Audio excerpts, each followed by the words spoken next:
விருச்சிக ராசியில் பிறந்த உங்களுக்கு இந்த வாரத்தில் உங்களுடைய ஃபினான்ஷியல் பொசிஷன் எப்படி இருக்குன்னு பார்க்குறோம். பொருளாதார நிலைகளை பார்க்குற போது சுமாராக தான் இருக்குது. அதனால் கிரக நிலைகளும் இந்த வாரம் சுமார்.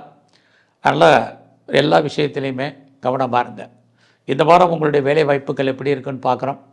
உங்களுடைய சர்வீஸ்க்குரிய கிரகம் நல்லா இருக்குது. ஆனாலும் அவர் வாங்கின நட்சத்திரம் நல்லா இல்லை.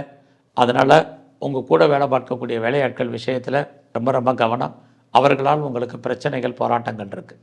அது மட்டுமல்ல, நீங்கள் எந்த சர்வீஸில் இருந்தாலும் உங்களுடைய சுப்பீரியர் அவர்களால் உங்களுக்கு ஒர்க் ப்ரெஷர் இருக்கும், ஒர்க்கில் டென்ஷன் இருக்கும், ஒர்க்லோடு அதிகமாக இருக்கும், அவர்களால் மென்டல் ஒரிஸ் இருக்கும், மென்டல் டார்ச்சர் இருக்கும்.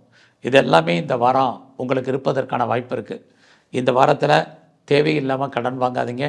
பின்னாடி பெரிய லெவலில் வட்டி கட்ட வேண்டிய காலங்கள் இருக்குது. அந்த கடனை ரொம்ப நாளைக்கு அடைக்க முடியாத சூழ்நிலைகள் உண்டு. இந்த வாரத்தில் எல்லா விதமான முயற்சிகள்லையுமே கவனம் செலுத்துங்க. பொறுமையாகவும் நிதானமாகவும் இருங்க. உங்களுடைய முயற்சிகள் ஒரு பக்கம் சக்ஸஸ் ஆகிற மாதிரி தோற்றம், இன்னொரு பக்கம் அதில் நிறைய ஸ்ட்ரகிள் இருக்குது. எல்லா விதமான உறவுகளுடையும் நட்புகளை பலப்படுத்துங்க. உங்களுடைய இளைய சகோதர சகோதரிகளுக்கு ரொம்ப நாளாக சுபகாரியம் நடக்காமல் இருந்தால் நடக்கும். எதிர்பாராத பயணம், அதுலேயுமே ஒரு சின்ன பிரேக் ஏற்பட்டு அந்த பயணம் தொடரும். இந்த வாரத்தில் நீங்கள் ஏதாவது ப்ரொடக்ஷன் சார்ந்த துறைகளில் இருந்தீங்கன்னா ப்ரொடக்ஷனுக்கு தகுந்த சேல்ஸ் இருக்குது, ப்ராஃபிட் இல்லை. விவசாயம் சார்ந்த துறைகளில் இருக்கிறவங்களுக்கும் இதே பலன் தான். பட் நீங்கள் ஏதாவது மேனுஃபேக்சரிங் லைனில் இருந்தீங்கன்னா சேல்ஸ் இருக்குது, ஓரளவுக்கு ப்ராஃபிட் இருக்குது.